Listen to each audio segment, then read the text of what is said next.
Hi everyone, my name is Georgette True and I am the host for Fight CPS with Miss G, and I have my lovely co-host Miss Stacy with me. She's driving somewhere out of state with her adventure, and I have two special guests, who is Marie and Ruth. Ruth is the biological parent in this case, and Marie. Before you introduce yourself, I would like to send a hello to R and K. And thank you. They're our clients. They took me out to dinner last night and treated me to Starbucks. I just wanted to say thank you guys so much. It was nice seeing you guys in person and spending some time with you as well. Um, Miss Marie, please introduce yourself to us, please. Okay. Well, hi. I work at a shelter in San Gabriel Valley, and my client here is she's having trouble with CPS. It's been an ongoing battle trying to meet the court requirements, specifically regarding a restraining order. The shelter that I work at is for domestic violence victims, so um, although Ruth is in a shelter, the social worker makes it seem like the mom is unstable. She's not protecting her child. And so I'm trying everything I can on my end to support her. But there's still a lot of things that we feel that the social worker has a bias against mom that makes me concerned because Ruth is a really good parent, um, but she's trying to prove to the court that she's not a bad parent.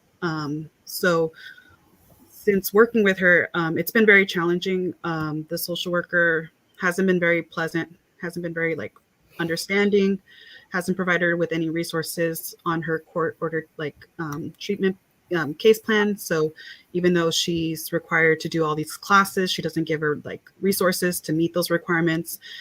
She makes it very difficult on the mom. She wants her to get a psychological evaluation. But at the same time, it seems like on her court report, she favors bio dad, and this is the abuser. So we don't know why the foster mom, why the social worker favors bio dad, but that's very concerning for us because this all started with a restraining order, and she has done nothing to protect Ruth while at court. Which, if they really was concerned about the restraining order, where are the safety precautions for Ruth when she leaves the court so that this her abuser doesn't follow her back to the shelter?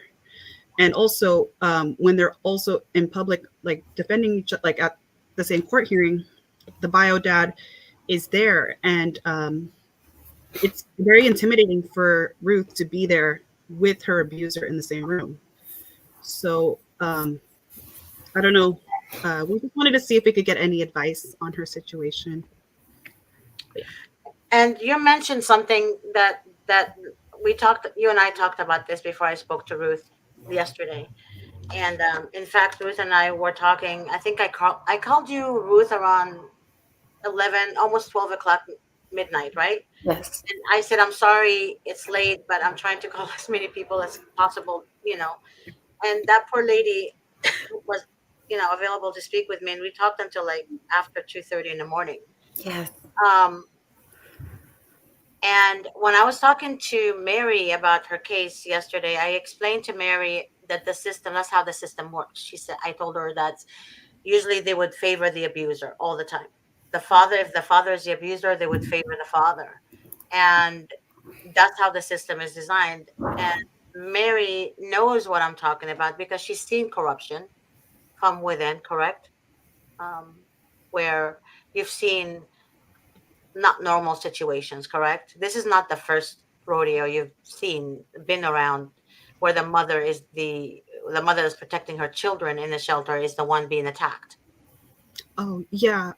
Well, yeah. I've also been a CASA worker, Mhm. so even working like with kids in the system, we advocate for their rights and what's in the best interest of them. But so far, it seems like we do have a lot of CPS cases at the shelter. A lot of families are involved with CPS.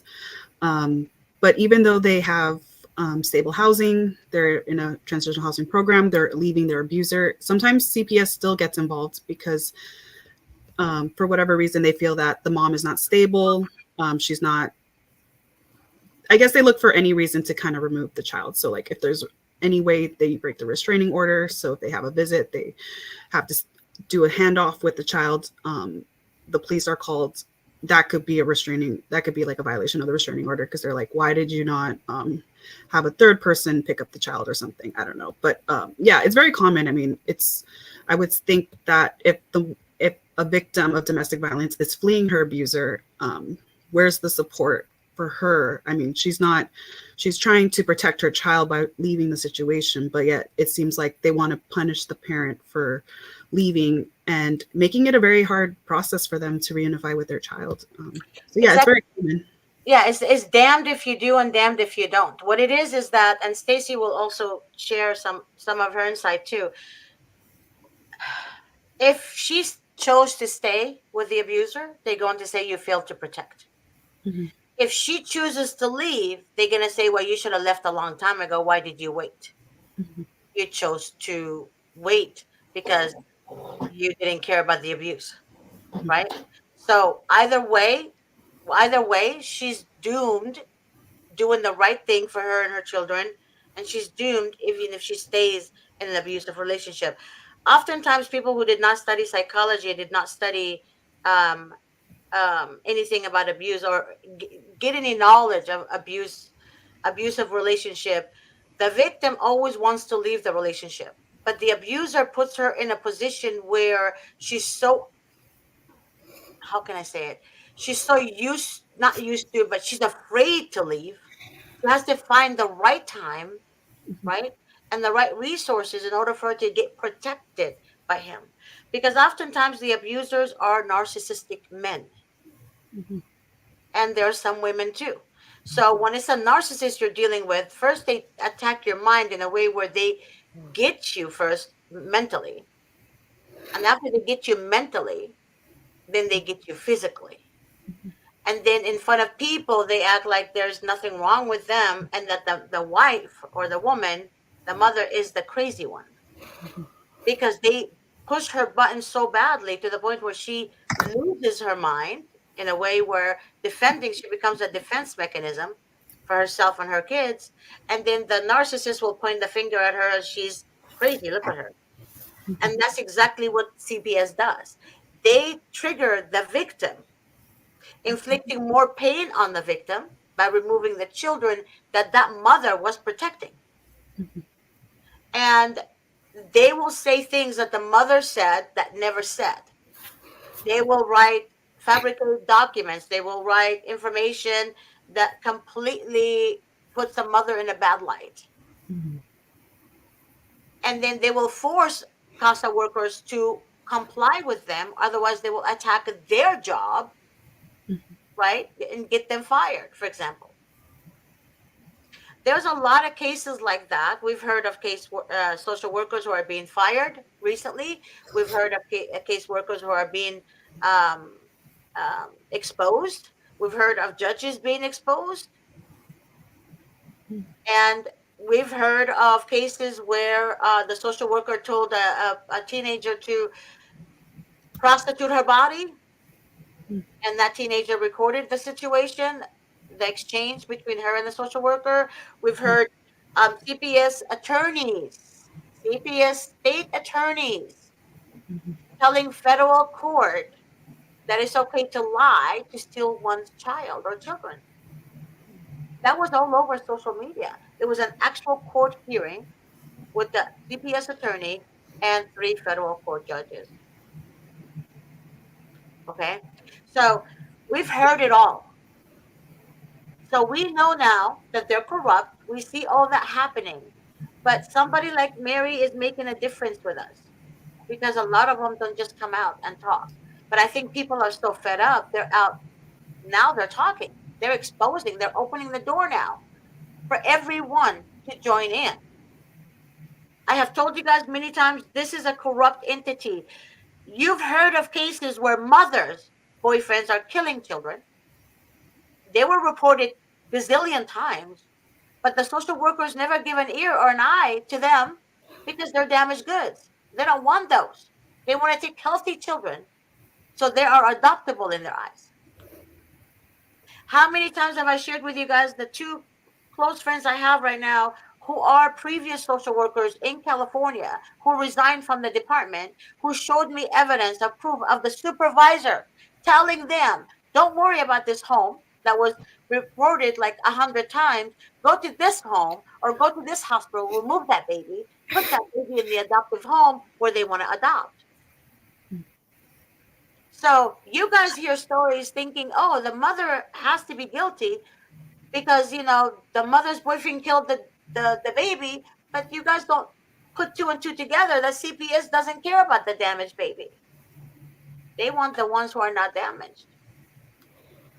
Okay? Because everyone knows that CPS gets funding from the federal government if the baby is adopted.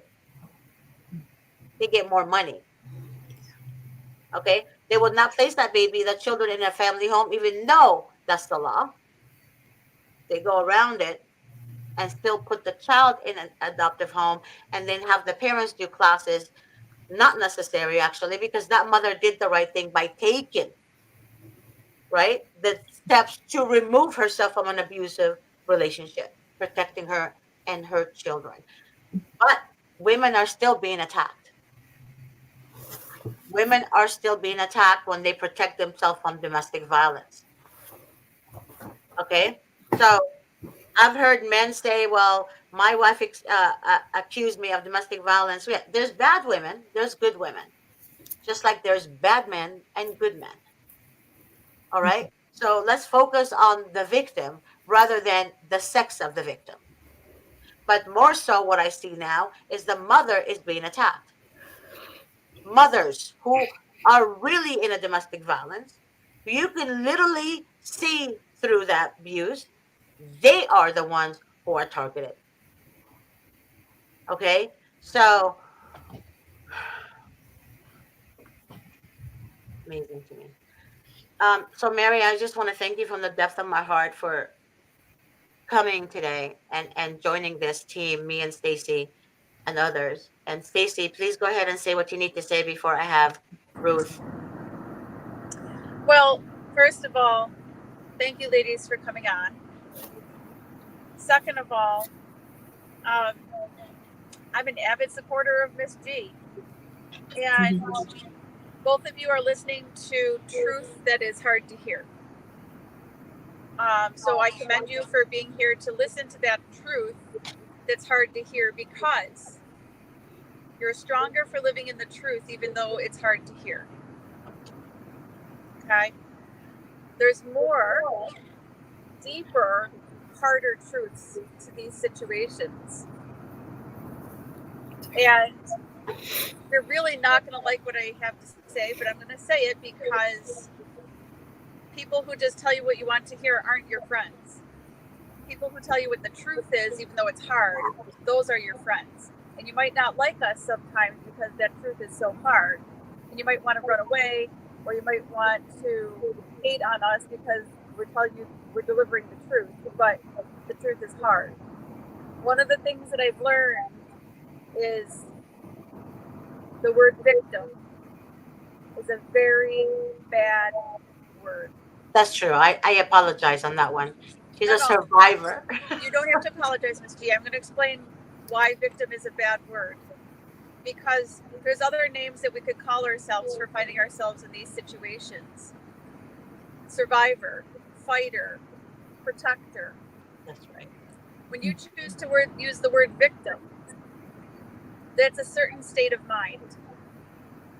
And that state of mind is never going to serve you. It's only assured to do one thing, and that is keep you a victim. You will not rise up, will not prevail. You're going to stay a victim. And the sharks smell blood on victims and find you vulnerable. Yeah, I agree. So when you're running to shelters and you're crying victim, even though truly you are, but the mindset is you shouldn't put yourself in that space, the sharks are going to come swimming because they smell blood at shelters. Yes, they do. So I don't That's know where if they you want to, aim I don't for know what the shelter. I don't I don't know what you want to do, Miss Marie, but you're the bait. So what do you want to do about that? Why is CPS coming and talking to people at your shelter? Because they're coming there as sharks. So how are we going to change that so that we're truly providing assistance to people instead of baiting them for CPS to come around, find them vulnerable, and take their kids?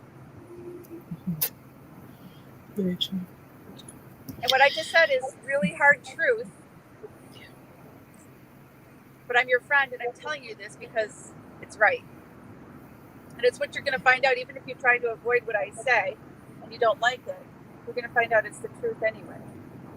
I don't So it's think better she to is hear it. avoiding it. I don't think she would avoid it. I think Marie, after her and I spoke last night, that she's very aware, and I think her heart and her mind are in the right place because she wants to help this woman. And I have I get so it. much respect for her, so much respect for her, Right. And because now, Marie's coming yeah, everybody's forward. coming out. Mhm. But Yeah. what Marie is learning but hasn't quite figured out is she sees this information, right? But now what to do with it? Where do you Yeah. go once you realize that this is really a baiting situation to kidnap kids? Because at the end of the day, it's not about children's welfare, it's about children's interest. And interest isn't interest in the well-being of the children, it's interest in financial money, financial interest. Yep. And they are using children to monetize. There are people who are literally hired to maximize Title IV federal funding to the states and how they're going to grab it. Yep. Mhm. Yep.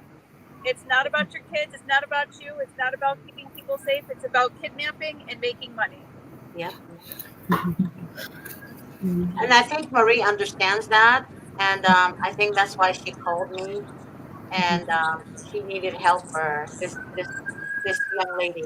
Yeah, Now we she does. She also needs help. Marie She needs. also knows, yeah, she also knows that they do this quite often, and I think her heart just, she's like the two social workers that resigned that came to me, Stacy, my friend, Correct. Correct, and Miss they G. told me, they cried, they said, Miss G, we couldn't sleep at night. They didn't That's know my each point. other, Marie, by the way. They didn't know each other. One Yeah. was up north and the other one is both in California, but one LA and up north. But that's And my point. they, That's my yeah, they point, Miss told G. me. Is she's Yeah, coming to you and she's saying, "Look at this. This isn't the first time. I'm seeing a pattern. Now what?" And she needs right. guidance. She needs guidance. She needs to help figure out how she can help people without actually um, inadvertently hurting them without meaning to. Right, right. She I wants to think, help people. She wants Let her to. talk. Hold on. Stacy, hold on, yeah. baby. Go I ahead. Yeah. think, yeah, because so far, like if my client was dealing with a CPS case, I do know that um, depending on what I say for the social worker, it does have a big influence on the direction of what the social worker could say. She can use that in her court report, saying that maybe she's not complying with her program requirements, she's not um, working, she's not doing a bunch of things. But for me, I know as long as my client has a CPS case, I always try to advocate with them, with the social worker. So, like writing a good progress report. I could say like she has a good, giving her a good character reference letter is something I feel that is within my um, power that I can do. Also helping her with parenting classes, getting her those resources that she needs to comply with the court order case plan. So if it's individualized therapy, if it's their parenting, if it's DV support groups, those are things that I try to get the progress letter, the enrollment letter, the completion letter. So it shows that she is working towards reunification. She is working her program. So when she does go to court, she knows that I'm keeping her accountable with her program requirements. When it comes to the social worker, though, I do see that they are kind of making mom look like a bad parent. But from what I know from working with narcissists is that you don't want to. I feel that that's the kind of like the part I'm kind of figuring out as I go, Mhm. is that I don't want them to retaliate against me because I need them to think that I'm working for them, but I'm not. I'm working for my client. I want my client obviously to get reunified with her child. Um, that's the best. I think that's what's best for the child at the end of the day is to go back to the mom who is going to be there, um, their whole life and not having to jump home to home. I don't think that's a very healthy way to live and affects their, emotions, their attachment, their, a lot of things. It affects a lot of things on the children. So, yeah, I mean, I'm here to learn and grow, but I'm definitely for my client at the end of the day. So, yeah. And I'm very proud that you're saying that. Like I told you last night, I'm so proud of you, Marie, because like I said, we need more people to come out. Those girls that resigned from the Casey, I'm gonna mute you, baby, because of the noise, and then I'll mute you again, okay? Um, when those girls came to me, I swear I did not believe them. I didn't trust them. I thought they were social workers. I mean, trying to trap me of some sort. I literally was forward enough with them, and I said, "Look, I'll meet you at Starbucks. That's my favorite place in the world. Starbucks is my Disneyland, and we'll have some coffee and we'll talk." And one of them met me right away, like the same week we talked, and then she showed me the intake paperwork. You know, when you get hired, Mary, in the department, they have intake paperwork, right? Like your intake coming in the position, and then they showed me the badge and everything, pretty much everything. So what they did, they took screenshots of text messages and emails that their supervisor would send them. They were very smart because the first week they started there, both the supervisors from different counties, different state, I mean different counties in California, said, whatever you learned in the program, it stops here. It doesn't come here. We do things differently. Now, that's two different supervisors. And I spoke to other social workers who still work in the department, by the way, but they're doing exactly what you just did earlier, Marie. They want to make a difference. And they're showing me a lot more that's happening right now. But when they do come out, you guys will see them all on national television. Okay? Because evidence is being collected. So I am not going to name even the state, but it's in America, and they're all doing the same thing. A lot of people are contacting me. I don't know how they get my information out there, but I think they said word of mouth. They would say, like, somebody told me call Miss G. Somebody said call Miss G. And when they do contact me, my heart is full of joy because I feel that my message is going across the United States, because these people are coming from every state, not just one state, and from out of the country too, especially Canada. So I'm very proud of this program. I'm very proud of my co-host Stacy, and I'm very proud um, to even have her in my life. And she's in family more than anything. I'm proud of my girls who came out from CPS, resigned, and collected as much evidence as possible. And by the way, they threatened that if they submit any information to the media, they will retaliate against their family. But guess what? Those girls were so smart. They have that in writing from the supervisor. So, with that being said, social workers are not supposed to threaten you. That's against the law. Threat is against the law. And they think they're untouchable. So, it takes people like us that will make sure they understand they're not untouchable. So, I hope you guys all understand this, right? So, when you fear the enemy will eat you like a hyena. And that's what Stacy was trying to say earlier to Marie.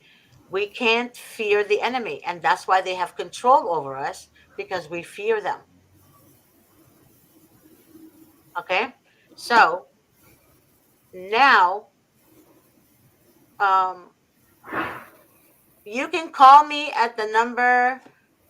You know what? I'm going to post my number shortly on the screen and my email address, but don't call me because I'll no. Let me put it to you in a better way. Text me always first. Tell me this is so and so from the show, um, and I would like you to call me regarding my case and discuss and see what you can help me. Something like that. But always put your name first, so that way I know it's you calling me. Okay. Um, so I will post my information shortly. You can email me and call and text me at the same time. Now, Ruth, you and I had in-depth communication. Stacy, do you want to say something, honey, before I start with Ruth? I'm so sorry. I do. Okay. Okay, couple I of have a things. feeling. Oh my God. Okay. Okay, couple of things. Number one, we can't fear retaliation. Nope. Because then you're submissive and you're compliant to their threats.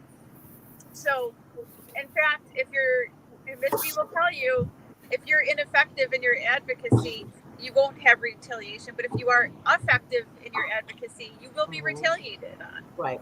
Miss G gets nasty texts. People will come on the show and post Mhm. nasty, horrific, obscene things. But that's a sign that she's being effective. And the best way that you can protect yourself when you're fearless of retaliation Right. is to learn the law and learn it better than these social workers, because they have a misplaced and inflated sense of ability, and they think that they know things that they really don't. So when it comes down to it and you know the law, you will be protected. So one of the things that you can do is start learning and paying attention, learning the social service laws in your state and the laws that are going to protect you if you do start exposing. And all the things that you're doing are out of very good intention. So I absolutely commend you for that. You're here on the show. I absolutely commend you for that. At the end of the day, I commend you. But I'm going to tell you that writing nice reports about your clients is not going to help. Nope. When the will of the social workers is there to do otherwise. That's true. They will manufacture things if the desire is there. The only time your reports will seem effective and helpful is when the will is there that the social worker wants it that way. When they have an ulterior motive to actually help you and be consistent with what your reports say. But you can write the most glowing report, and then CPS will manufacture some BS that trumps anything you wrote down in a good way. That's right. And in the blink of an eye, without any warning, all that work you did to help somebody means, well, thank you, but nice try. Now, Marie But it's wanted not to going to say be something. effective. Yeah. I think So- Marie wanted to add to that. Yeah, because we talked to her, like, I've met with her attorney, her public defender, and he said to us that you want to make the social worker your best friend. But also when I advocated for Ruth, she said that he didn't want me to I guess her public defender didn't want me to call in to ask for questions because there was a lot of things she didn't understand, like what she had to do in order to meet the court requirements. Right. So I called his supervisor, and he said he was okay with me talking to him, but at the same time, he made it seem like as long as you follow what the social worker wants, you basically are able to work on getting reunification and also meeting those requirements. So I don't know if there's a way they could still. That's our fear is even if she was to complete all 4 requirements that the court asked her and show completion letters for all 4, even if the social worker has a bias against her, is there any way they can take her child even after she complies with all 4 requirements? That's my concern, because I feel like I'm advocating for Ruth, but I feel at the same time, the social worker, she has, like, I agree with you, she has said things in her court report that she leaves out that would make Ruth sound better as a parent. She has she's in the process of working towards stable housing.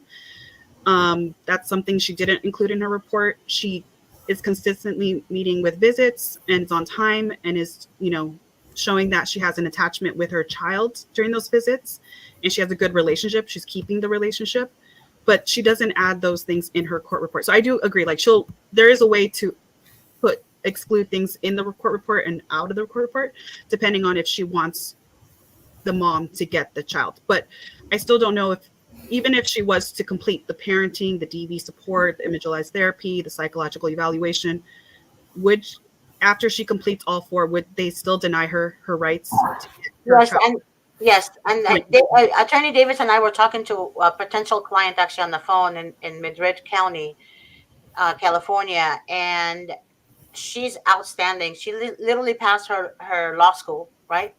And outstanding mom, never had any priors or anything like that. And Attorney Davis told her, yeah, they would come after you even when you're done with your classes. Now, most of you guys know that I'm on calls with Davis all the time, okay? Because I obviously I learned a lot from him as well, right? And it doesn't matter if you have a case in California and you move to Alabama or Kansas City or New York. If you have another baby with another man, they will come after you even if you went to another state. That's how desperate they are making money. If you guys are old as me and you guys lived your life in California and um, grew up not knowing anything about CPS, and then all of a sudden you see a social worker in your young years who can barely afford a Toyota, a used car. Now you see social workers who can actually drive a Teslas. Teslas. I will never afford a Tesla. Social workers have Teslas, Lexus, Mercedes. We're talking about 2024 model. These people make so much incentives, so much that increased a whole lot more when you know who was in office back in 2008. That's when they got worse. So they feel like they're protected. They feel like they're untouchable, but they are touchable. And oftentimes I tell you guys this: do not put your guards down. The court appointed attorney would tell you to kiss the social worker's butt and be their friend. You can't be a demon's friend. Jesus never said to be their friend. Jesus said, know who your enemy is, don't entertain them, but don't physically hurt them. Just forgive them and pray for them and walk away from them, right? But the court appointed attorney would say things like that. That's just absurd to me. It's absurd. How are you going to be their best friend when they can't make friends because you have to literally hire a narcissist to do this type of work? A narcissist is literally bankrupt from their emotions. They have no compassion or remorse. They enjoy inflicting pains on people. That's the perfect job for them. That's why people who are hired by mistake, well, it's not mistake. I think God makes his math, works that out because he wants them exposed. Because see, it took two of my girls to expose them. There's more girls who are actually still working in the departments, exposing them from within. I'm telling you guys right now, you're gonna hear the news and you're gonna be like, "Oh shit, Miss G said it." I'm telling you right now, I'm working with so many of them. So I told Marie and I told Ruth, this is a personal vendetta for me to expose each and every demonic entity in the United States first. to make a difference, because our force is not going to make a difference. What's going to make a difference is from within the entities that we are trying to stop from destroying more families. And I honestly believe we're making a difference so far, because I've had 15 calls from people who want to expose them, who work for the entities we just discussed right now. Okay. And thank you guys for sharing my video. I just want to say thank you so much. But Marie, the answer is it doesn't matter. She can exhaust herself. She can whatever, whatever. But Attorney Davis will say this: do the classes, complete everything, because it looks better for you, right? But then the the tiger comes out during the cross examinations, right? So if you have a good defense attorney, he or she will collect as much evidence, but he or she will also submit motions and evidence into court, because he or she is smart enough, because they know when they appeal, they can't appeal something that wasn't disclosed as evidence into the court before you appeal it, right? So even if it's denied, still file that motion, still include those evidence, because the attack comes during the cross examination. A good attorney, a good defense CPS attorney will also cross examine the social worker, the investigator that did the initial investigation, the social worker that wrote the report against the mother, but left out some most important information. Um, Social workers are being caught now where they lie. Attorney Matthew Harris was on my show, and he made sure a social worker got fired in Texas. She lied under oath. Okay, he made sure of that. Matthew Harris and I are extremely close friends now. That's how special he is to me. He's amazing. He's amazing. He's an amazing attorney, and I'm proud to be in his circle. To be honest with you, Attorney Davis is an amazing attorney. I'm proud to work for him. Not a whole lot of attorneys out there that will do what they do. So again, do not put your guards down. Make sure that the evidence is submitted into court. Even though you know it's not going to work, get it fine. Again, wait until trial, and that's when your attorney's animal comes out. Okay? And believe me, I've seen Attorney Davis in action, and Matthew. Matthew is good too. But Matthew is in Texas, guys. Um, so yes, do you have another question for me, Mary? Mm, we do actually for the restraining order. I think that's how this whole thing started, was because of the restraining order. But it seems that the social worker is making it seem that she's in communication with Biodad, even though she does not communicate with him through message, through text, through phone call. She doesn't know where he lives. But in her report, this last report, she put that she violated her restraining order because Biodad said she passed his house twice, and that she's been messaging him through text message. And Ruth has told the social worker that's not true. Please ask him, what car do I drive? And he said he doesn't know what car she drives. So for me, it's like she said he didn't respond when she asked him that question, but she still included it in the court report. She thought it was still important to include that, just so that, I don't know if it causes the judge to think maybe bio mom isn't keeping the restraining order. It influences the judge's opinion on the mom. But I do think we have proof through text message that he's been actually messaging her, not the other way around. Do we want to maybe print those text messages and give it to the public defender to submit to court? Yeah. Okay. Okay, but also do it in writing. See, the Okay. thing is, when you tell a public defender via call, via verbal communication, he or Mhm. she is going to deny that this ever happened. You have no proof. Remember, the social workers don't have to have proof. The social workers' word is hearsay, works for them. The judges are in on it too, guys. Judges are in on it too. Okay, they like that money coming in. That's why they leave the decision to the social worker or recommendation to the social worker. The judge is supposed to be upholding the law, right? Mhm. But they're so lazy in children court. They don't.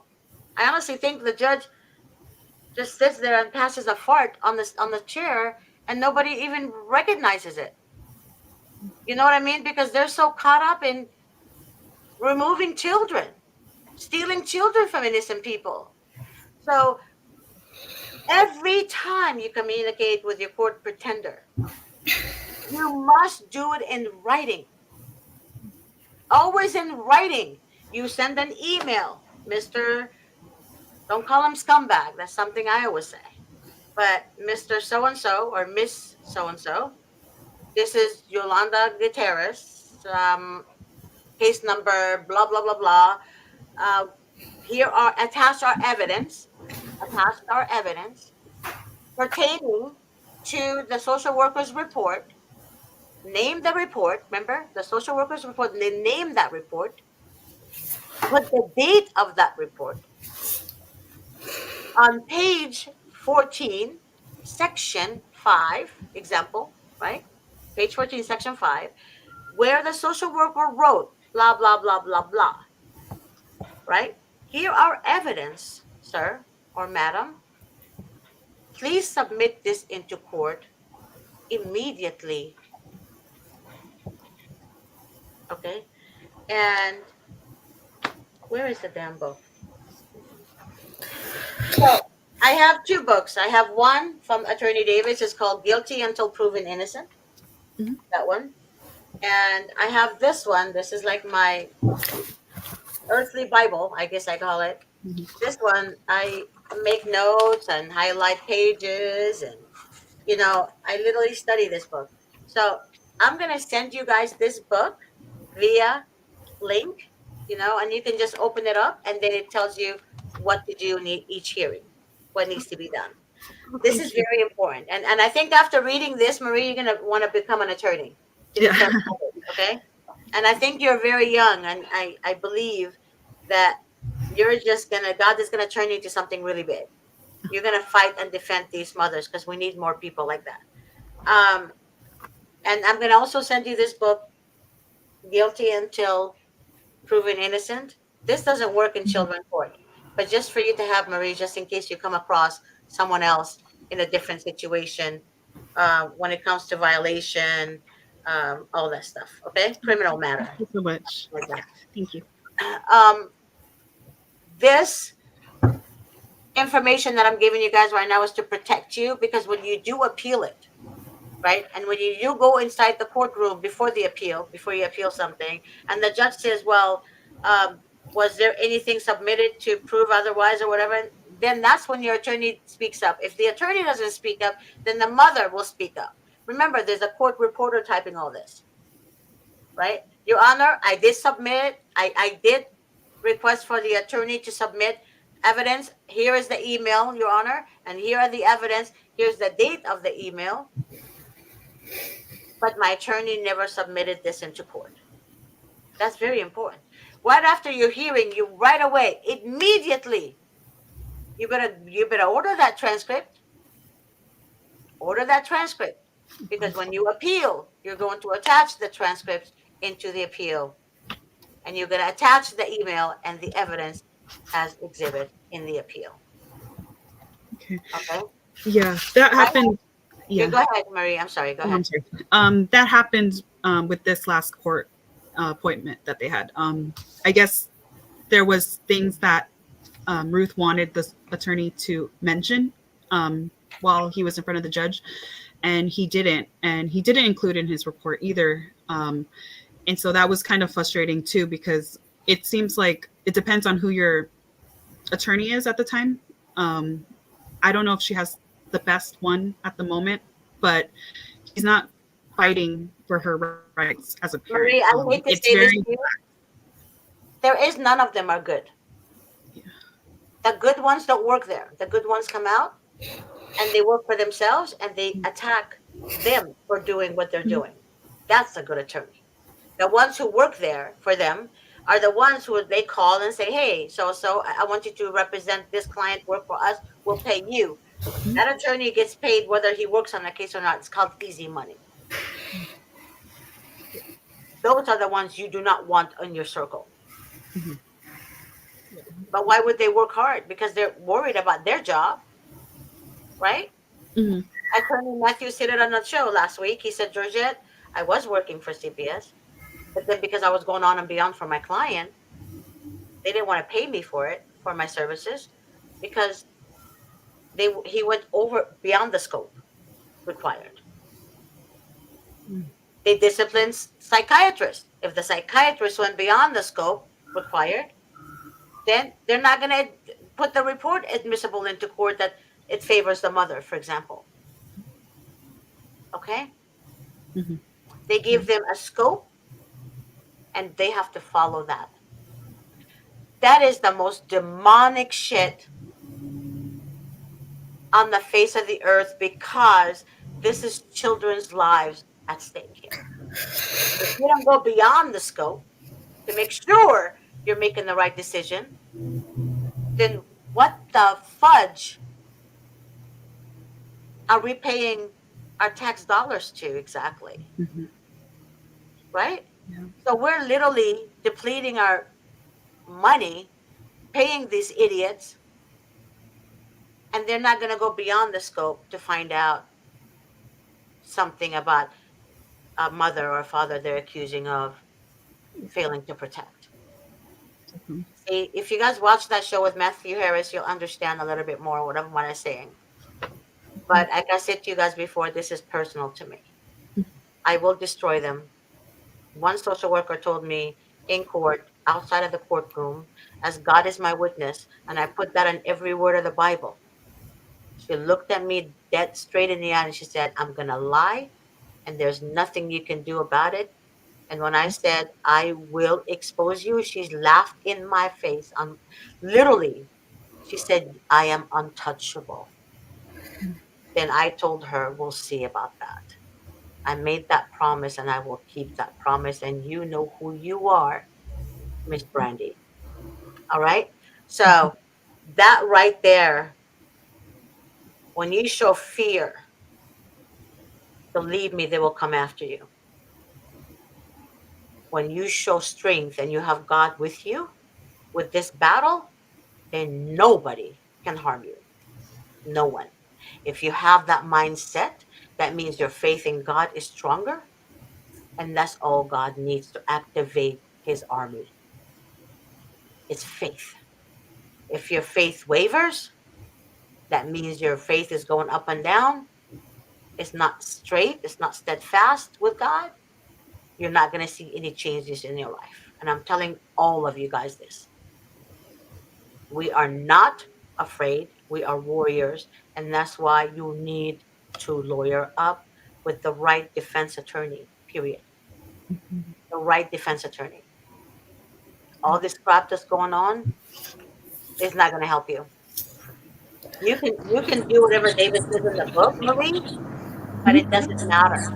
If you don't have the proper defense attorney that will help you in your trial, for example, to bring out everything that needs to be done, because there's in court, there's a different type of language you have to use, right? We can't just talk to the judge. "Well, Your Honor, I told him he didn't do shit about it," right? Mhm. That's not how you talk to a judge. You can't use this. You can't use regular language that we use day to day, right? To speak to a judge or in court, period, because it's called court language that has to Mhm. be used. You don't know anything about it. That's people that in law school, they have intensive training on that. How to properly speak, how to become a defense attorney, how what to say, what not to say in front of the judge, how to attack in order for your client to win. When is the right time to attack? Legally attack, not attack physically, but Mhm. legally attack your opponent. All that is taught in law school. We have not gone that far, so we don't know, right? And even every attorney that passes law school Doesn't mean they're great attorneys. Some of them pass law school by being on their back, for example. Okay? We don't know. I know Stacy kind of looked at me like, you know what I mean, Stacy? Kind of like our vice president now, how she got in office. Anyways, Can I say so with something, all, Miss G? yeah, go ahead. Okay. Um, Miss G always talks about faith because faith is so important to her and God. And it's important to me too. But equally so, or almost equally so, is hard work. Because you can't just put it in the hands of God and walk away and go shopping and go for a manicure and pedicure because you put it in the hands of God. That's This right, baby. takes hard work. Mhm. Okay? It takes hard work to rise up to the calling to protect our children. Hmm. So you must proceed in faith while working very hard. Not hard, very Very hard. hard. So that's why there's no room for crying. I tell them all. I give you guys tough love. Not that I don't know what pain is. I do. Obviously, I do. But your tears, lack of sleep, don't eat. Some people start smoking cigarettes a lot. Some people start resulting into drugs to help them sleep. All that is not going to help you. Your kids need you more than you need them. That's what parents don't understand. You think you need your kids more.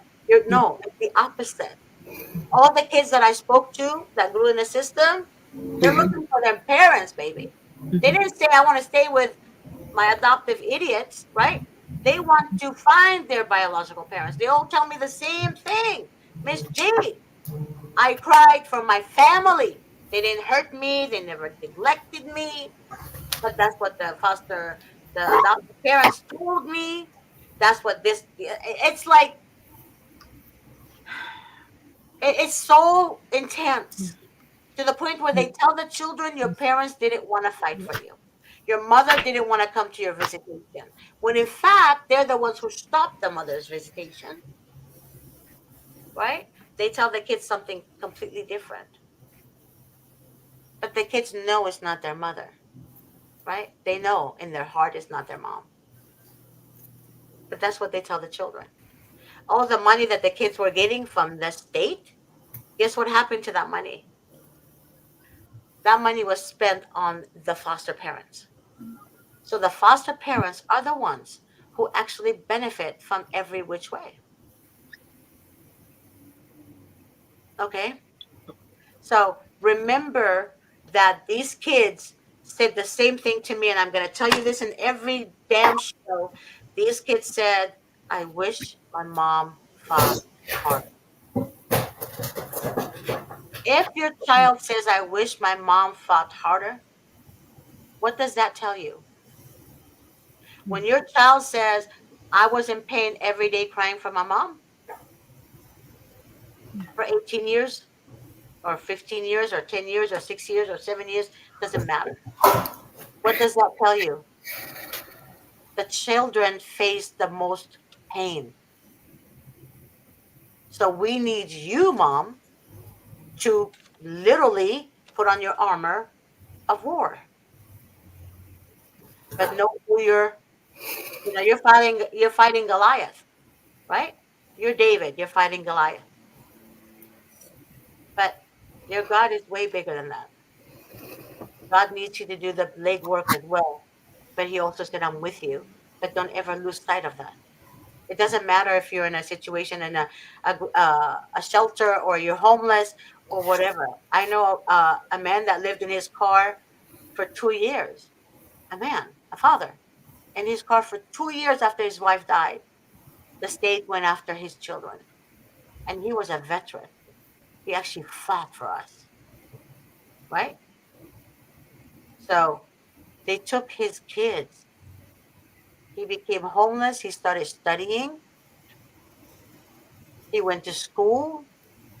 He would go to Starbucks, my favorite place, and he would use the Wi-Fi. He continued education, and he became a very important member of society. And I will let him say his story one day. He's going to be on my show. So and he made sure that he fought the good fight for the parents out there who can't fight for themselves. So you guys need to also understand that there is no room for crying. There is no room for not sleeping. There's no room for not eating. You need to be strong enough to fight this fight, period. And Ruth, I hope you understand what I'm saying. This is so important. Your children need you more than you can ever process. And family members out there, help the parents. Do not believe what the social workers are saying about them, because their goal is to distract you and to divide you from your family, because they want that mother to be helpless. They want that mother to be without any emotional support. So before we all judge the mother, right? Let's work together to help as much as we can. Um, but Mary, if you don't have any more questions, I'm going to have Ruth maybe ask a few things or share more information with us if you don't mind. Yeah. No, I think I'm good. Thank you. Yeah. Thank you, Mary. So far. Go ahead. Go ahead, Ruth. I'm sorry. I feel like from the beginning, I was told we need to establish a visitation with the baby's father Friday at 6 to Sunday at 6. Mm-hmm. If I don't comply, the baby will be removed. If I don't comply with this, you need to make sure you have that 15-minute grace period. I don't want to say they were looking for a reason, but there was a lot of situations that happened. I dropped off baby one day with my father, and we got flipped off by the baby's father as we were leaving with my son. My dad said, turn around. He was standing in the front after he had came and brought the baby out. Um, I told the social worker the next day, she said, that wasn't right. Pretty much just that wasn't right. I said, as a 22-year-old daughter, I have a good relationship with. Maybe she can come out. I know he kind of tends to act a little bit better when she's around. Um, we were doing the exchange at a department.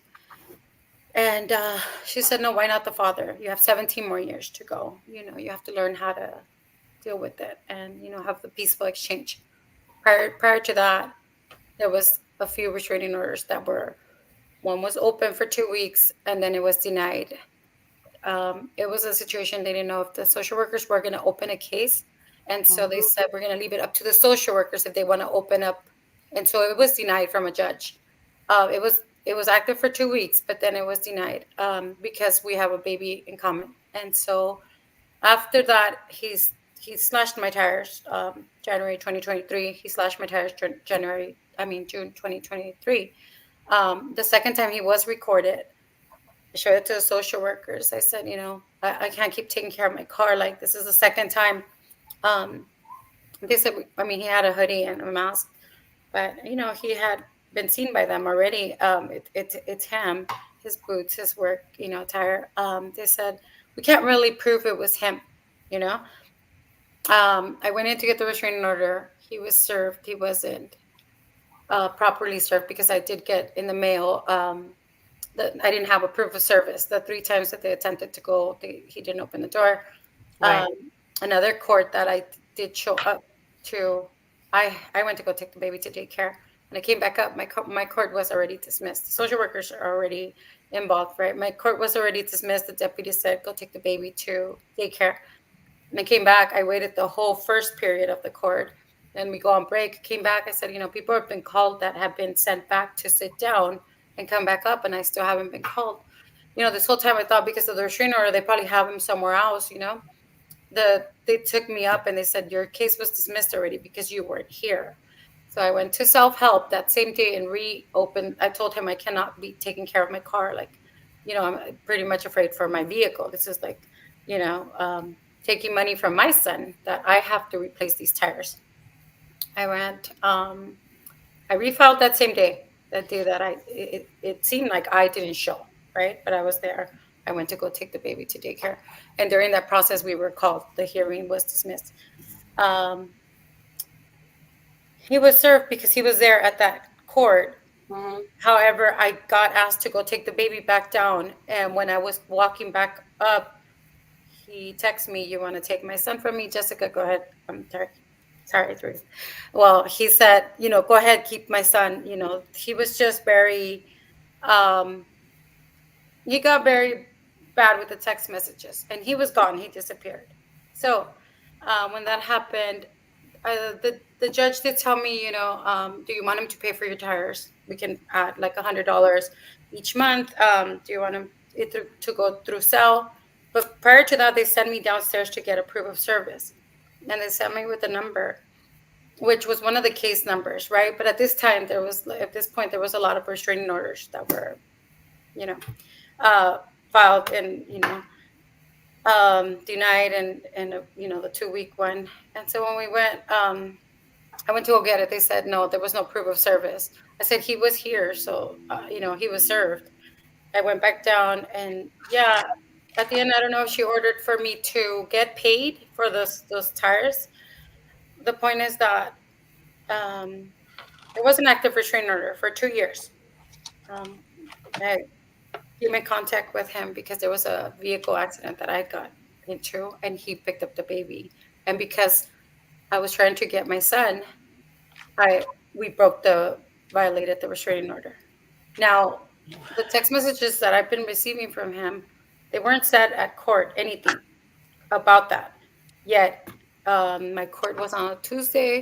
She called me on a Thursday, and she said, there, the neighbors talk, and I guess you've been seen driving around the neighborhood. I said, I'm sorry, but I don't even know where this man lives. If you're talking about where we used to live together, I said, I work with the two women right next door, my two ex-neighbors. And I know a lot of people around there, but as that is, I haven't been around in like a month. So I don't understand how you could just call, right? That was said in court, yet him texting me was not said in court. Um, Now she's telling me, oh, it was noted down, but it was in the notes. Um, the point is, I went into the police station to report that he had been texting me. I don't respond. I never respond. I showed him the three text messages. Now they're saying that there's no restraining order on file, that the only one they see expired in February. And the restraining order that I have is active until July 2025. So it's going on a year already. And so I talked to the social worker the last visit she made, and that she doesn't contact me. She doesn't, nothing until either right before court, or I have to be the one to ask, about my son and everything. She said, I told her, I went in to report just to have that noted down that he had texted me, because you guys didn't mention anything at court. Yet his allegations, like against me, he can just call in. And I asked you, I told you, ask him what type of vehicle I have.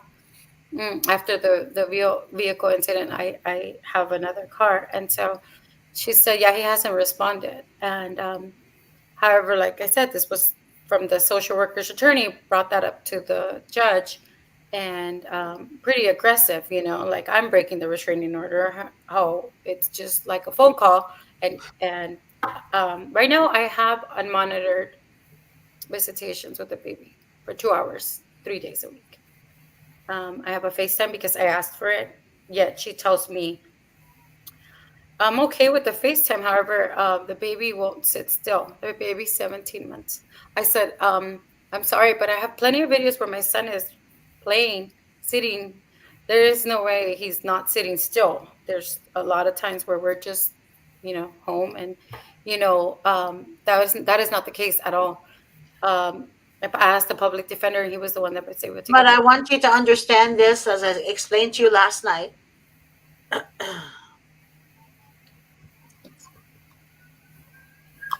Last night, first of all, like it was, I think it was before the call ended.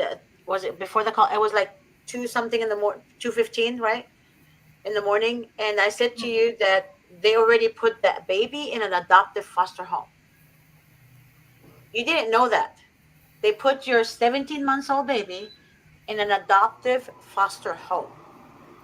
This is So when the baby was detained, right. I told them, my sister is able to keep the baby. I have my good friend, and I have a woman that I know that has fostered her whole life. She's a little bit older, and took down. I had one of the meets, like the support group at my sister's home. They had her information, her husband, her children, adult children's name. Nothing has ever been brought up. Nothing. I told them like I feel I have my rights. I don't want to fear for my son, as in him being with a stranger and being molested or being, something severe. I was desperate, at the time. I told her from the minute he got detained. They have not done anything about that at all. I know, and And they to look won't. into. No, the thing about it is your sister has to have her own attorney and a CPS defense attorney, and that CPS defense attorney has to fight for her rights as a maternal aunt, a relative. But you guys leave the decision to the social workers and the corrupt judges and the corrupt district attorneys and the corrupt attorneys that they provide you. You're not going to get shit. You're not going to get anything met. So I told the social worker, I said, I can't. I went into the station to report the text messages, to have that noted down, and I said, they can't find an active restraining order, and she said, because there was that whole confusion, and that's all her answer could be to me. The Um, county stopped the restraining order, period. They released it, meaning they removed it. That happened in several clients' cases, and me personally. They removed the restraining order because it makes the father look better. all the Because notes on him are great. The father is very attentive with the yeah. baby. The father Hmm. plays with the baby. He Hmm. cries when the baby has to go. Um, Yeah, he but if doesn't. the mother He doesn't. cries before the baby, before you leave, they're gonna say you're emotionally distraught and you're mentally ill. So Okay, he doesn't. so He has again, monitored let's not. visits. I He hate does them. have He has to be monitored. I know, So but I hate them so much. I actually, I just hate them. I hate So when everything. I spoke to my public defender after this last court, and I said, this. I spoke to you in the lobby before we went in. I told you that she called me Thursday, and she's telling me that I was seen driving around the neighborhood. He said, "You don't have any restrictions." I said, "Yeah, exactly, but I don't have no communication with this man." Like, You can drive. It's the open. This is listen. well, Let me just make it clear to everyone. okay. Public streets is not forbidden. They cannot tell you you can't drive on a public street. The only thing when you have a restraining order is you cannot violate the restraining order within 100 feet, depending on your state laws, within 100 feet, right? But if you're driving on a street, that's not in violation of a restraining order. I'm being honest with you. Yeah. Um, this is coming from Attorney Davis himself. One of our clients said, Attorney Davis, my husband has a restraining order against him, and I keep seeing him driving back and forth on our street. He said it's a public street. Well, I mean, he can't. You can't tell him not to drive there. You can't use that. But in children court, the social worker will make it. If it's the mother that's driving, they'll make it look like she's in violation. She's stalking the father, which is not the case. Again, you need the right defense attorney to kick them where it hurts. So all his answer was, after court, he said, if they really thought that you were doing this, you wouldn't have unmonitored visits. They would have removed your unmonitored visits. Like, that's to make me feel better. I mean, he does go in there and he says, his recommendation. This is the public defender. My recommendation is, for baby to go home with mother today. The baby's attorney says the same thing. I feel because they have to pretty much, you know, try to be there to help. I know it's just another court for them. You can just feel it. It's just like this was a progress court, and now we have another upcoming progress court. However, when she called me on Thursday, the social worker, she said, I have information on your parenting. That's great. I don't have anything on the domestic violence for victims. I told her I think that lady's working from home, but I'm going to be there tomorrow. I'm there every Friday. I can get you something. And if you email her, usually she'll get back to you. At the first court, they said you know, my public defender said, and keep in mind that there's been three, they've been switched over. And they told me, they want the parenting. That's not the case. So I can knock that out. I'm going to be able to remove that. And there was talk about mental health. Nothing was said. Now at the second court, it was, okay, you're going to have to do parenting. So you're going to have to enroll. So your social worker is going to send you referrals.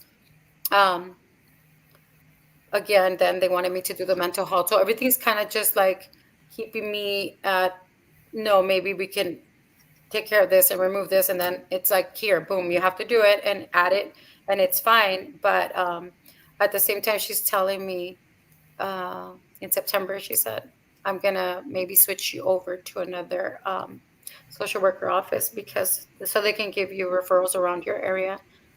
She said, I just have to do one more home visit.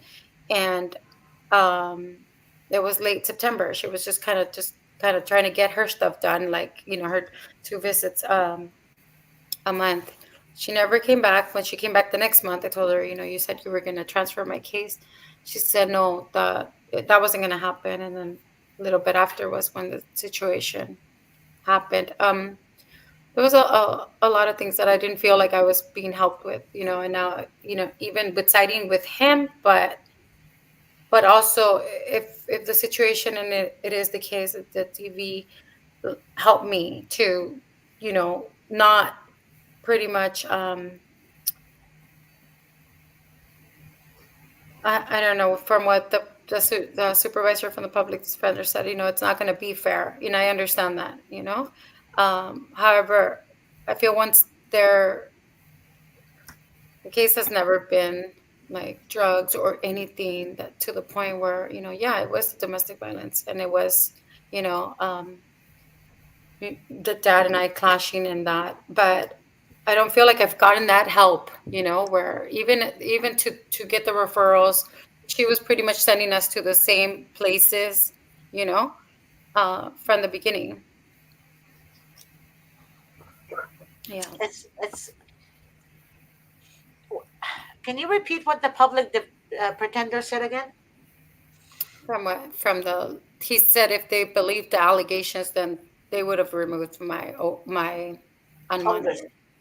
I'm the sorry, what? my They would have. unmonitored visits. But yeah, this is said up there, and this is just thrown up there very, very harsh, by the attorneys from the social workers, because um, it's just, yeah, I do feel attacked. I do feel like, I mean, the judge did How say, could you say I do feel attacked? Yes, you're being attacked by because they're using your children, yeah, your child. They're using your child as weapons. Yes, you're being attacked. I mean, Yeah, Miss G, can I say something? yes, of course. Girl, Okay. come on now. All right. Well, all right. There's one thing that I want to correct about your observation. This isn't just any other court case to them. Do you know why I'm saying that?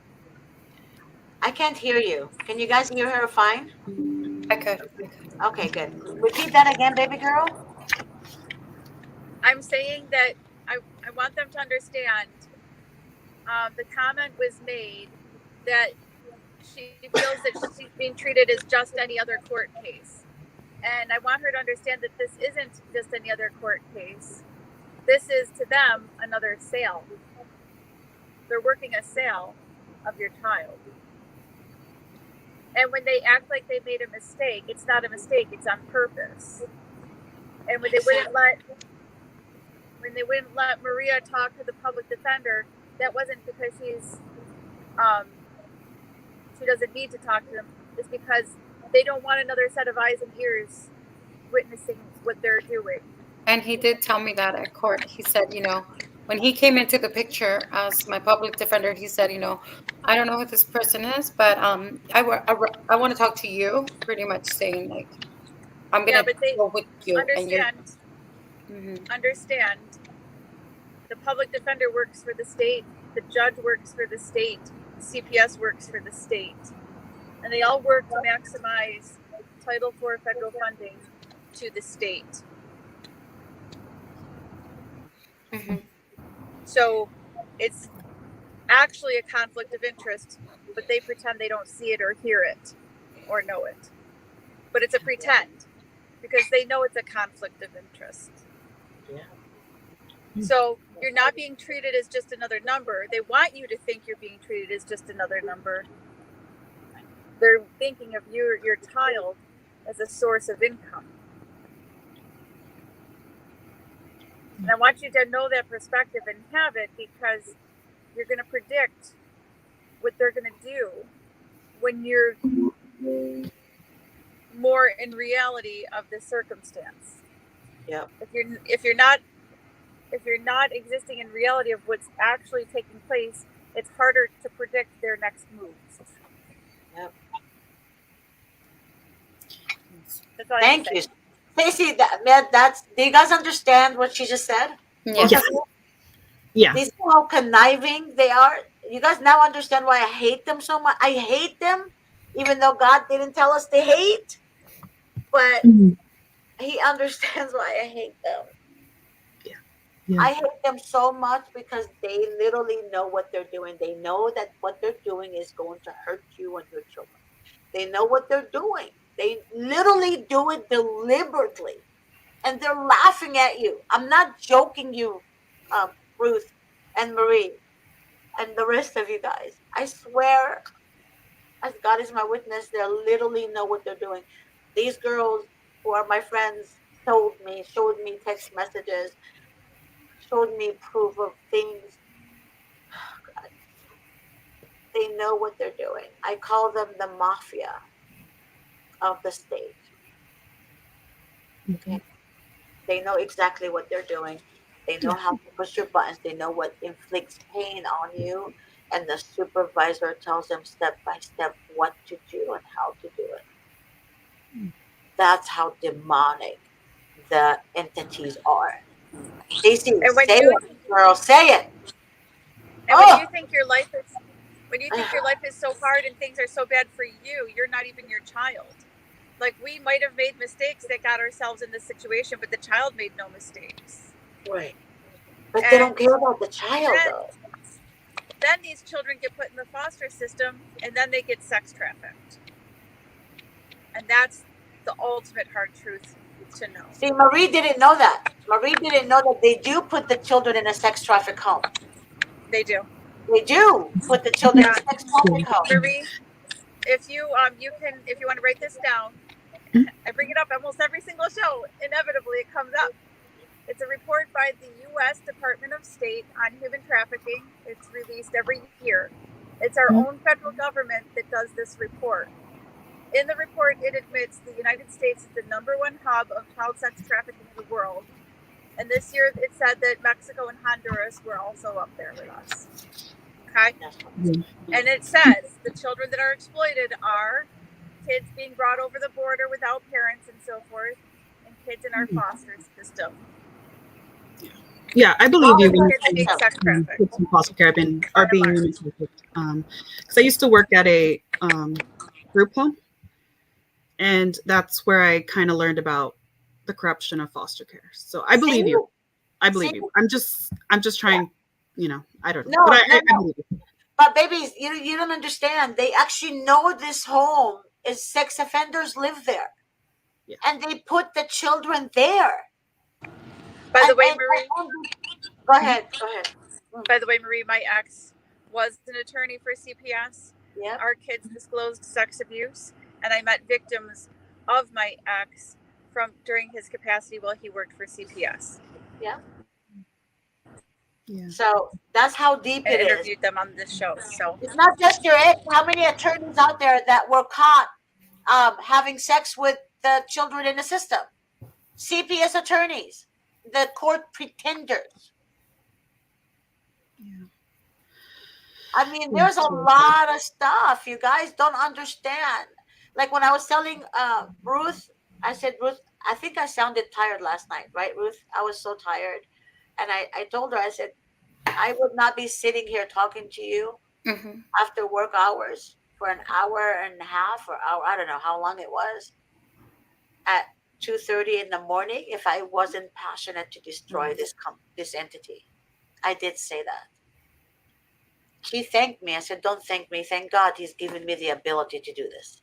Yes. I don't know how I'm doing it. I honest to God, without His grace and mercy, I would not be able to do this. I don't sleep and I function. Okay, that's God's mercy and grace on me, because I don't get this power just because I'm Superwoman. I'm nobody without Him. So that's why I tell all of you guys, thank Him, don't thank me, and pray for me, because I want to continue doing this. This is something that you guys, after every call I make, I cry. After every call I make, I cry and I pray. Every single call. It's not just once a day. Every single call. I pray for you guys by name and I weep because I relive Maria's life, or I relive Ruth's life, or I relive um, Stacy's life. I relive those moments with every single call. So you literally have to be an evil person to take advantage of parents who are literally not, I shouldn't say victims, who are being taken advantage of,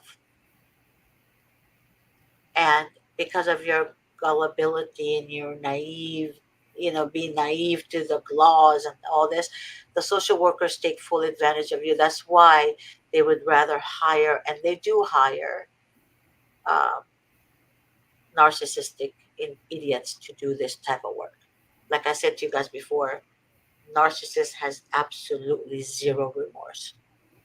They don't care about your pain. They don't care what they're doing to you or your kids. They don't care. That's why they would rather have them, and that's why they give them a psych report to see if they're narcissist or not, so they can get hired. This is true. I'm not joking. Those two girls that I talked to, they showed me an interview that they did and what the supervisor told them, and they were not. Uh, they told me, they said, we're not narcissists because we couldn't stand the pain that we caused, removing children, but they thought we were narcissists. So she said, both of them said something must have cracked in there, I don't know, in the system. But I think that was the will of God, because God used them to expose more. Does that make sense? So they, I don't know, something happened where somehow they were hired. But if they were not hired, they would not be able to show me all the proof and evidence that we're using against them currently, right? So I'm taking it further. I'm going further with this. I might not tell you guys everything I do, but you will hear about it soon. Um, but I'm taking it further. And if any of you guys want to join me, I don't want no damn negative mouth person. I want positivity. I want, because death and life is in the power of the tongue, and I will not accept any negative um, people or insecure people. I want someone who's a fighter, who is who's not a somebody who's a David, because we're fighting Goliath. That's what I need right now. So if you guys want to join me, we'll make a difference. I'm open. As for Ruth, I am going to give the book to. I'm going to send her the book, Mary, and I Mhm. think Mary is more level-headed right now with you, Hmm. but than you. Not that you're crazy, Ruth. It's just you're emotional. And I Yes. understand abuse. Believe me, I understand injustice and abuse, Yes. and I understand what you're facing. You cannot change overnight. This is something you have to work on yourself, right? To build yourself up. But it's hard to do that when you're not with your soul, your other, your heart, your kid, right? So we're gonna work something out where uh, Mary and I will do as much as we can to help you. Thank you. Okay. And That's Mary, I mean, you're more than welcome to join me. Stacy usually works at the hospital a lot. So, but I know in May her schedule is going to change. She'll be able to do more shows with me. But Mary, if you want to join us and maybe share a few ideas with you on how to change your career, Sure. Yeah. and bring you on board. That would be great too. Yeah. So let's work on that and be the voice for mothers like Ruth and Yeah. And she Georgia. is a good mom. That's the part that kills me is that we saw her with her child, and she's a very good mom. Like that's what makes this so sad Yeah. because we met her child and we saw how loving and kind and attentive she is to uh, with him. So for me, it's like devastating. And I know she is very sad about her son, but I think it's hard because I feel that she's doing all the right steps working to get him back, but it's a process and it's really Because hard of the age, the as age. Yeah, the age matters to them. Yes. I had a CPS defense attorney, Jennifer Awney. She's no longer doing CPS laws anymore. She's now focused, I guess, on family law only. But she said it on my show, and I love that woman with all my heart. She said it on my show. She said, Georgette, is when the children are a certain age, they place the children in an adoptive home. And I sent you guys the whistleblower show that I did. They put the children in an adoptive home. These adoptive families know what type of children they want. So they ask them what kind of kids you want. And I told you guys there's several homes. There's adoptive home, there's placement home, placement, temporary placement home, and there's a permanent placement home, not adoption home. Three different homes. So if there's an adoptive home, then these people, these parents, whatever, they say, okay, we want a blonde hair, blue eyed baby. We want 17 months old baby. We want a Mexican baby, or we want a Italian baby. We want a black baby. We want biracial baby. We want blah blah blah blah baby, right? Then when the social worker sees one coming from a mother who can't afford an attorney, who's on Medi-Cal, who doesn't have a place to live, doesn't make six figures a year, they come after that baby because you guys have social workers in the hospital pretending to be nurses, asking you questions. Can you afford diapers? Can you afford this? Can you afford that? Can you afford this? Because if you can't afford it, we'll be able to give you some to take with you. Then they report the social worker supervisor. Hey, we just had a baby, mom, blah, blah, blah, blah. Baby is blue eyes, blonde hair. Or baby is, biracial, whatever. Then the supervisor tells the social worker to go to that particular hospital, go to that particular uh, room number, and remove that baby, say that it's drug related. Even though the test came back negative from the hospital, there's no drugs in the system of the baby or the mother. But they will make sure they trap the mother to say it's drug related. The mother doesn't have the right hire to CPS attorney, defense attorney. That mother is going to lose. It's going to be her word against theirs, and they are going to go by what the social worker says. The state will always go by the recommendation of a piece of crap, piece of shithole social worker. Okay? While you're scratching your head like this, they already know what they're doing to your child. And you're the last one to know. When I mentioned that to Ruth last night or this morning, she was kind of, she was like, no, no, no, they're not an adoptive home. Oh, I know it's an adoptive home. I know for sure. And she's like, how do you know? I said, I know. That's what they do. That's what they do. So just, yeah, you need to lawyer up. That's why I said, family, friends, if you guys want to do GoFundMe account, let somebody else do it on your behalf. Because when the parent does a GoFundMe account, they're going to shut it down. Do it on the parent's behalf. Um, Raise as much money as you can to hire an attorney, and you need to move in immediately. Immediately. Okay. I'm gonna coach you a lot with the information I know, Marie. Um, but if you want me to, it will have to be after work hours. Okay. Yeah, And then thank you. I'll I be appreciate that. you're very welcome. Sorry, I'm yawning because I'm tired.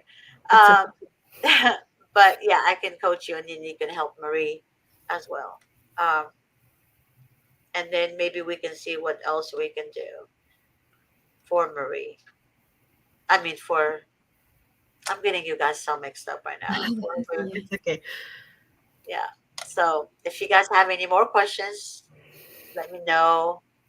Uh, but you guys have my direct information anyways. So, and you did watch the video. How did you feel about the video?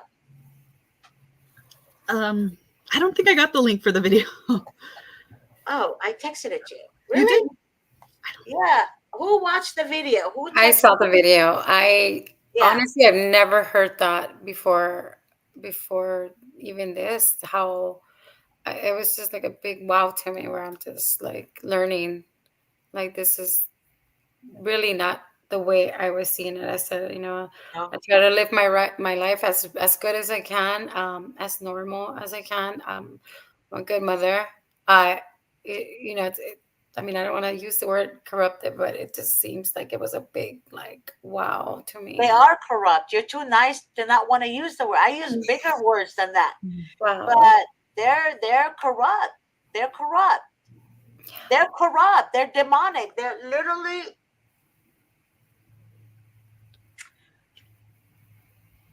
these people are possessed by legions of demons. Legions, not just one demon. Legions of demons in them. That's how corrupt they are. And everybody blames God, but God never told us to be in that situation. Our behavior, our actions is what gets us there. And God wants you just to lean on Him. And I'm going to say this on every show. God wants you to trust Him and lean on Him and do your legwork, and He is with you. But you have to believe that. Without faith, our we disconnect from God. Um, faith, fear, cussing disconnects us from God. I'm learning not to cuss because it's like the only thing that describes these people are bad words that describes them, right? And I have to learn not to say bad words because God doesn't like that, because again, what comes out of our mouth is what defiles us, right? I don't want to defile. I don't want to be disconnected from God. So all this disconnects us from God. We need to put on His whole armor, you guys. Miracles work, prayers work. Believe me when I tell you, prayers work. I've seen it. I've seen it with my own eyes. I've seen social workers who their own lies and their own deception destroyed them. I've seen them. I've seen the social workers where they call and the parent and say, "I'm sorry, I'm dying, and before I die, I would like to tell you that I'm sorry that I did this to you and your family." We have social workers who CPS is after their uh, family in another state, and they can't help them. And then they say to me, "This is payback," and they cry to me. I have no compassion towards them, by the way, when they cry to me, because they've done enough damage already. I'm not joking. I have no compassion towards them. I just tell them, and I tell them the truth. I say, "I'm sorry, I don't feel your pain. I apologize." Right? Because usually I pray with people. I didn't pray with them. I don't know why. God forgive me. I, I feel like they already done the damage. Get it? You can't go back now and collect it or change it. But again, I've seen um, their own uh, their own actions is their own destruction, leads to their own destruction. Okay, but I'm not trying to be happy or boosting over this or anything like that. I'm just showing you guys that God is not to be mocked, and God doesn't play around. All He needs is our attention and wants us to be closer to Him. That's it. And that's it. That's I believe that 100%. And and remember, when you sin, your sin disconnects you from God too. Okay, I most of you guys know I'm Coptic Orthodox Christian. I'm originally from Egypt, Cairo, and my upbringing, even in America, is God first, God first, God first, God first, and any sin that we create in our lives. And I know most of you guys don't like to hear that, but Fornication is a sin. All this stuff is a sin. So the devil wants you to think it's okay. The enemy wants you to think it's okay, but the truth don't like to be said, because when you tell people the truth, they don't want to abide by the truth because that's going to make them think they're sinning. They don't want to think that way. But the truth will set you free. And I'm telling you right now, you want to win over demons and be able to step on snakes and all of that and break their heads. You need to change your life and you need to focus on God. Period. Yeah, Believe me, it does work. especially during times like this. No, It's it's you all do need right. God Yeah, during this exactly. whole process. Yeah, Yeah. but the way I look at it is that God wants you to love Him in the good and the bad. Because Mhm. if I'm your friend, Marie, and I say to you, I love you so much. Oh my God, you're Mhm. my best friend. And then Marie says to me one day, I'm sorry, Georgette, I don't have the money right now to lend you. Mhm. And then I'm like, you little twerp, you little troll, la, la, la, Mhm. la, la, la. I will not speak to you again. Right? Mhm. And then Marie gets money, and I'm like, I love you, Marie. Get it? Mhm. So it's the Yeah. pattern continues. Yeah. Are It's a you relationship. going to see that as love? No, just when you need something. There you go. Yeah. God, the same way. Same way. When you go to God and pray to Him and say, thank you, God, in the good times, Mhm. and then when you go through hardship, you're like, Mhm. oh my gosh, I can't believe God did this. No, no, no. You need to praise Him in good and bad because the enemy hates that. Yeah. Very true. When you praise God in the good times and the bad times, the enemy Mhm. hates that because the enemy knows they can't get through to you. That's how it works. Yeah. Thank you for reminding me. Yeah, that's very true. Yeah. Yeah, it's true. And people don't understand that. I think God is this, God is forgiving. Yeah, God is forgiving. God loves us because the sun shines on the good and the bad. Mhm. They breathe the oxygen, they have oxygen on the good and the bad, Mhm. right? So again, that's not how God is activated. God Yeah. is activated through faith and complete dedication to Him 100%. You'll see how your life moves. Pray over your attorney, name them when you're praying. When you ask God for a request, do not say it out loud, say it in silence. Let your request be known in silence. Mhm. When you humble yourself, get down on your knees and you pray, do not let the enemy hear what comes out of your mouth. Whatever, remember that the enemy, Satan and his little demonians, right? Uh, they can only hear what comes out of your mouth. They can't hear what's in there. They can't read your mind. That's why they send you distractions when you're praying. When they can't hear you, they send distractions so they can mess with what's in your head. Because your communication is within you and God together, right? Definitely. Yeah. So again, you guys have to understand that what we do and how we do it and how we handle ourselves is extremely important on our connection with God. If you don't believe me, try it and you'll see how things work in your life. You're going to meet demonic people that will attack you out of nowhere because they see the light in you. There's light in us. They see, Mhm. and that's how they choose you to attack you. Mhm. Okay? And people are like, why me? Why me? Why me? I'm Christian. I believe in God. I'm this and this. Yeah, they know that. Why would they attack another demon, an evil person? They already have them. Why are they going to waste more time with them? They're going after the ones who are not evil. That's what you guys don't understand. Yeah. Yeah, I see that. Yeah, see what I mean? Yeah. It makes sense, right? There Yeah. you go. It's all the same. Believe me. So that's why when I look at a demon, I look at them. I literally look at them, and I'm like, let me tell you who my God is, and they walk away.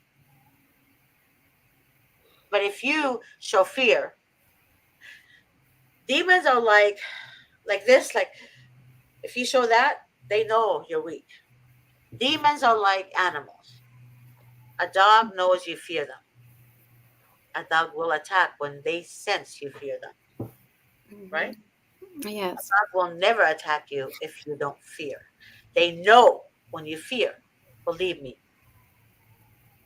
So when you show a demon that you fear them, they're going to attack. When you know God is with you, nothing can harm you. They see the armor of God, and believe you and me, they hate that. You'll see things will work out for you, Ruth, because God sends you Marie, Yes. and it's His grace and mercy that did this. Because not every day I hear things like this, that an actual case manager is trying to help you.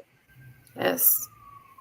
Okay, Yes. so to me, that's a big deal, and you should really humble yourself and pray to God and thank Him for Marie, and make sure that you guys understand the trickery of the enemy. Because when they see that God put you guys together, they're going to come after you guys to separate.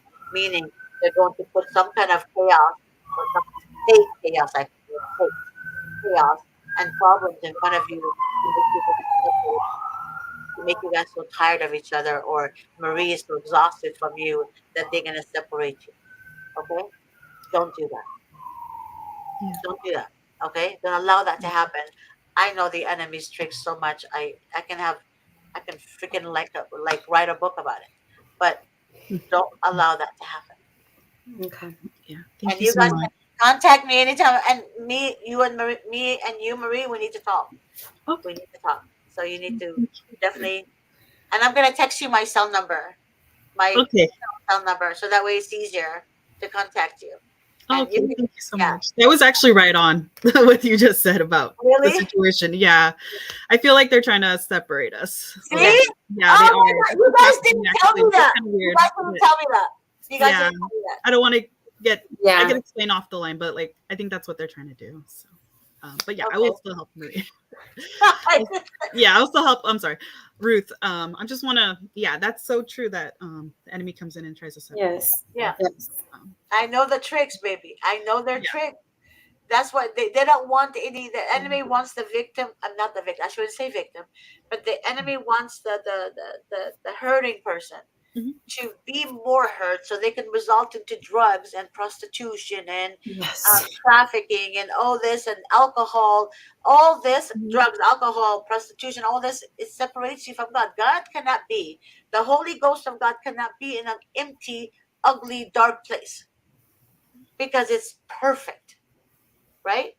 God knows we're not perfect, but we are perfect in Jesus. We are, because He already took our sins with Him, right? So basically, people don't understand the whole biblical uh, transformation, Mhm. because they hear so much about Christ and Mhm. Jesus told me to kill my son, and all this is from the enemy. All this is evil, or Mhm. Jesus is this and Jesus is that, and whatever. Okay, so like I said, I'm Orthodox. I am not Catholic. I am not, uh, what do you call that? Buddhist, or I'm not, I'm Catholic, or I mean, I'm Christian Orthodox. Orthodox means path, one way. We don't waver. We don't go this way, that way. We focus on God, only God, right? So people don't understand that the Bible are made by men. Here, I've noticed that they're missing chapters, they're missing pages. Doesn't make sense, because if I compare the original Bible from Egypt, right, Mhm. original Bible text, to here, I'm like, what the heck is going on? It makes no sense. So we are the Aramaic Bible. So I wish you guys can understand that there's a lot of misinformation in the American Bibles. And I believe that the government probably rewrote it to fit their agenda. But that's not the word of God. Yeah. Okay? So don't let the enemy affect your judgment on who God is. I've seen miracles happen in front of me, guys. I've seen it. I've seen it. And I spoke about it in a lot of my shows. As a child, I've seen it. And that's why nothing in my life can ever tell me there is no God and that Jesus is not our Savior. Nothing. Okay? Because I've seen demons come out in the name of Jesus alone. Well, we call him Yeshua in Arabic. We call him Yeshua. So wise up, don't give ear to the enemy, Yeah. and we'll work together. Now I broke my Hello Kitty because I slammed it on my desk. Oh. Oh no. That's how bad. See, Yeah. that's how mad I get. I'm like, Oh, just do it. Wow. Oh, my poor kitty. That's my childhood love right there. Hello yeah. Kitty. Oh my God. Okay, guys. So see you guys later. Talk later. And then also, Marie, I'm gonna text you right now my personal cell Okay. Thank as you so well. much. Yeah, this is very helpful. Thank you Yeah, so much. I I'm appreciate gonna it. text. Thank you. I'm Thank you, both of you, and Stacy. Thank you. You're welcome, baby girl. And we'll talk later. And Marie, we're gonna have you on the show again too. Okay. Okay. All Wow. right. Thank you. All right, guys. I'll talk to you soon. God Okay. bless. You Good too. day. Bye. Bye.